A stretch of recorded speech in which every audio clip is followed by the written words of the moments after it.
నమస్తే, welcome to Disha TV. ప్రస్తుతం మనతో పాటు కాంగ్రెస్ ఎంపీ చామల కిరణ్ కుమార్ రెడ్డి గారు ఉన్నారు. వారితో మాట్లాడదాం. ప్రధానమంత్రి మోడీ తెలంగాణలో బుల్డోజర్ పాలన నడుస్తుంది, అటవీ భూమిని కూడా మొత్తం చింతేస్తున్నారని కూడా ఒక ప్రధాన స్థాయి వ్యక్తి తెలంగాణ రాష్ట్ర పాలన మీద మాట్లాడారు. ఏం చెప్తారు?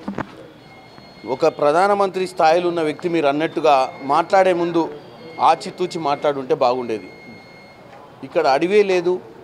అడవి హైదరాబాద్ నడిబొడ్డులు ఉన్నటువంటి కంచ గచ్చిబౌలి భూములు గవర్నమెంట్ భూములు.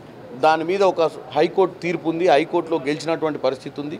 సుప్రీంకోర్టులో వేస్తే కూడా కేవట్ కూడా కొట్టేయడం జరిగింది దాని మీద. అటువంటి భూమిని వాళ్ళు గవర్నమెంట్ భూమనో ఫారెస్ట్ భూమనో వాట్సాప్ యూనివర్సిటీలో జరుగుతున్న ప్రచారాన్ని నమ్మి నరేంద్ర మోడీ గారు మాట్లాడటం అయితే దౌర్భాగ్యమైన పరిస్థితి.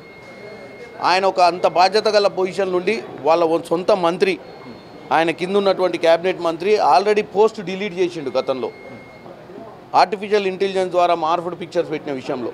మరి అటువంటి వ్యక్తి ఆల్రెడీ డిలీట్ చేసినప్పుడు ఈ వ్యక్తి కూడా అక్కడ అడవి, అక్కడ సింహాలు, అక్కడ జంతువులు ఉన్నట్టుగా ఈయన ఏదో అడవిని కాపాడుతున్నట్టు మేమేదో అడవిని ఎన్నో రాష్ట్రాలలో వాళ్ళ అడవిని ధ్వంసాలు చేసినటువంటి పరిస్థితి బీజేపీకే ఉంది.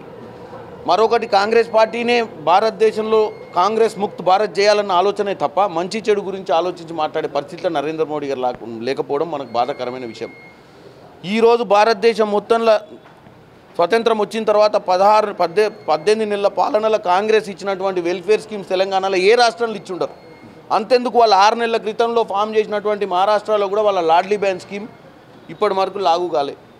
పక్కన ఉన్నటువంటి వాళ్ళ అలయన్స్ టీడీపీ ప్రభుత్వం కూడా మీరు చూసినట్టయితే మాటలకు వాళ్ళు వచ్చి ఈ చుట్టుపక్కల ఈ మధ్య 2 సంవత్సరాలు ఎన్నికలు జరిగిన రాష్ట్రాలలో ఏ రాష్ట్రం ముందందు చూసి మాట్లాడాల్సిన అవసరం నరేంద్ర మోడీ గారికి ఉండే. ప్రధాన రాజకీయ పార్టీలకు ఈ కంచగచ్చిబౌలి భూమే పెద్ద వ్యవహారంగా మారిపోయింది. ఈ నేపథ్యంలో ప్రభుత్వం స్టాండ్ ఏంటి, అసలు ఈ విషయంలో వెనక్కిపోతుందా, ఏం చేయబోతుంది?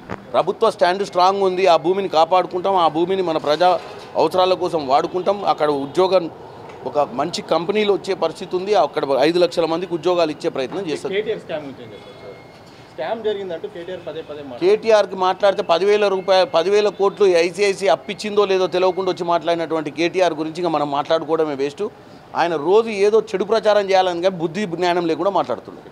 మొత్తంగా ప్రధాని మోడీ కనీస అవగాహన లేకుండా సోషల్ మీడియాను నమ్ముకొని ఈరోజు తెలంగాణ ప్రభుత్వంపై మాట్లాడే ప్రయత్నం చేస్తున్నారు. కనీసం ఆ భూమి ఎవరి భూమో ఎక్కడుందో కూడా తెలుసుకోకుండా అడవి అనే పేరు పెట్టి ఒక ప్రధాన స్థాయి వ్యక్తి కూడా కనీసం తెలుసుకోకుండా మాట్లాడడం చాలా బాధాకరం. బీజేపీ వాళ్ళకి సరైన సమాచారాన్ని ఇవ్వట్లేదు. ఇది ఇప్పటికైనా ఆ మాటలు వెనక్కి తీసుకోవాలి. కిషన్ రెడ్డి లాంటి వ్యక్తి పోస్ట్ పెట్టి వెనక్కి తీసుకున్న పరిస్థితి కనిపించింది. ఇక కేటీఆర్ మాటలకు అర్థం లేదు.